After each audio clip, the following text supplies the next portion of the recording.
Good afternoon, viewers of YouTube. My name is Tyler of ChicoCrypto.com and welcome to another episode of Crypto and, of course, a cold one.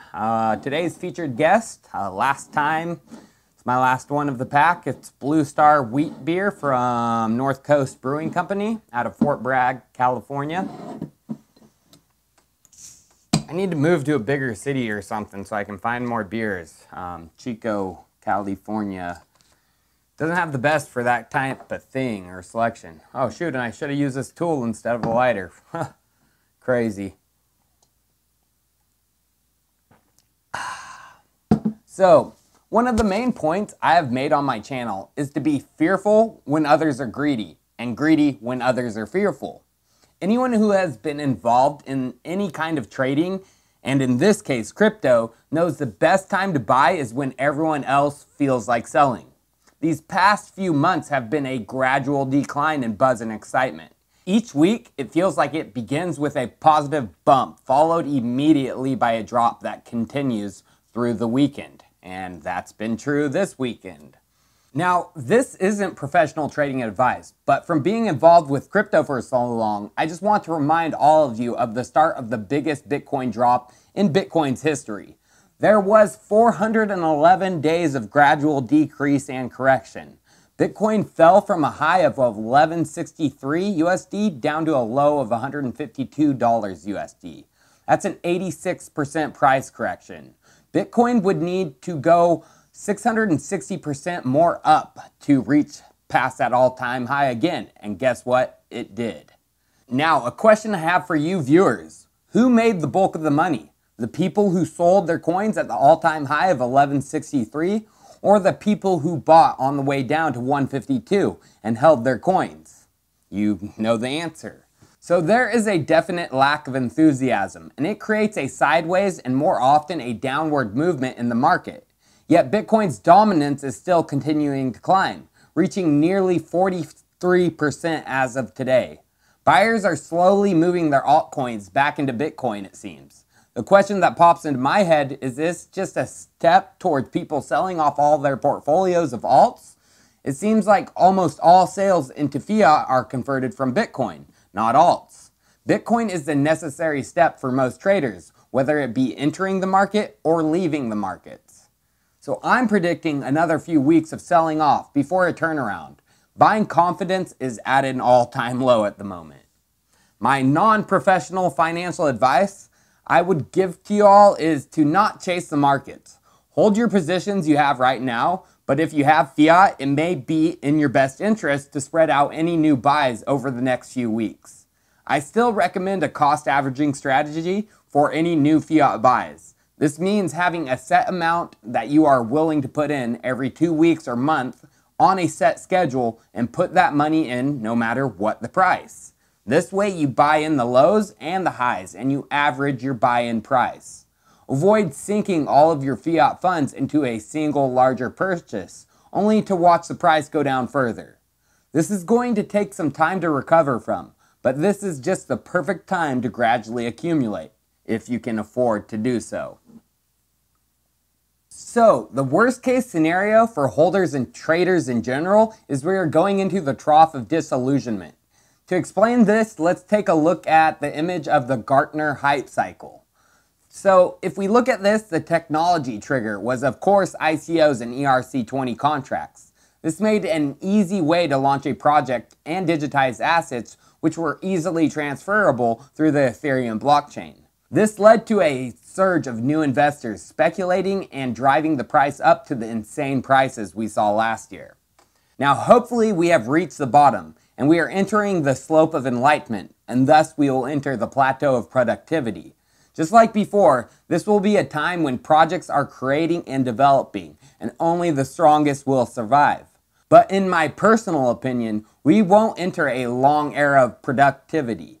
Cryptocurrency has just inserted itself into the brains of the mainstream public. They know what it is and have heard of it. They just see no reason to use it. See, this is where the plateau of productivity comes into play, and why being in the strongest positions and projects will put you into some crazy positions when another hype cycle takes place. So So let's talk about some news regarding those solid positions. One coin I haven't talked about, and I admit I'm not fully invested in, and I should have a long time ago, is Monero, which boasts as the only true privacy coin. I'll get into a full review of Monero's tech at a later date. Well, some news for Monero investors, which have been invested in the ASIC resistance of Monero. Well, Bitmain announced they are creating the antminer X3, which is designed to mine the cryptonight hashing algorithm used by Monero.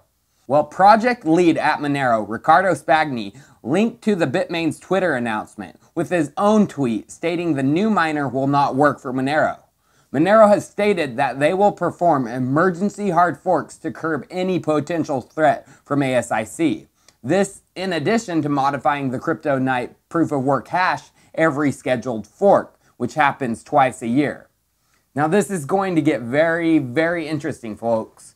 By Monero switching to cryptonight version 7, it will draw a ton of miners over to the new proof-of-work algorithm. So what will happen to all the cryptonight altcoins, such as Electroneum and Bitcoin, and the other ones that use the same hashing algorithm? Will they all switch over to Monero's new algorithm, or continue and let ASIC miners take over? This is going to be interesting to see which coins people have a legitimate interest in and which ones were nothing but a proxy for Monero mining. So the next project I would like to talk about is Elastos, and this is a project we should all be accumulating. I just got back from the first Elastos dApp meetup, and Rong, one of the co-founders, showed off the Elastos operating system working on a phone. In a video coming up, Rong, he shows that the Elastos OS can run on top of Android, decoding the Android code into C++. And this shit is literally groundbreaking. Tune in and be shocked, because Rong can explain it better than me. Look at this phone. This is we modified the code from CyanogenMod. As a Seattle company, they took all the source code from Android. They built their own version of this phone. So we download all the source code from CyanogenMod, and then we translated the Java framework into C++. We translated the Java class library to C++. If we can run this far, pretty much we translated over 90% of it. You believe that, right? That's 4 million lines of code. 4 million lines of code, you see even WeChat is running. Yeah. If we can get WeChat running, that's a lot of code. Yeah. And if you got a media player, and you got like a calculator. Wow. But then you pretty much got this is an alpha version, or alpha 2 versions of this is a C++ phone, okay? To understand why Elastos is so important, luckily user Cayenne Pepper was able to get Rong to explain it a bit easier. Rong explained that Elastos is not meant to be used for millions of transactions or complex smart contracts. The entire point of Elastos is for dApps to use the open source C++ Elastos operating system, and they will run themselves on the Elastos P2P intranet. Every machine on Earth can run C, which makes it a superior coding language for smart home and IoT applications where many devices are dumb and can't run Java. Then you pair this with the Elastos virtual machine set, and it forces dApps to never connect directly with the internet and only interact with the Elastos runtime, which in turn connects with the internet middle layer. So this gives you a system that is 90% more secure than any other IoT or smart device system out there. In a current smart home setup, all of your devices are a vulnerability. If they connect to the internet, they are a vulnerability. With the Elastos OS, there is only one attack point, the Elastos runtime itself. So, some news for Neo and projects within the Neo ecosystem. ZeroChain has announced a partnership with Neo. I really like ZeroChain.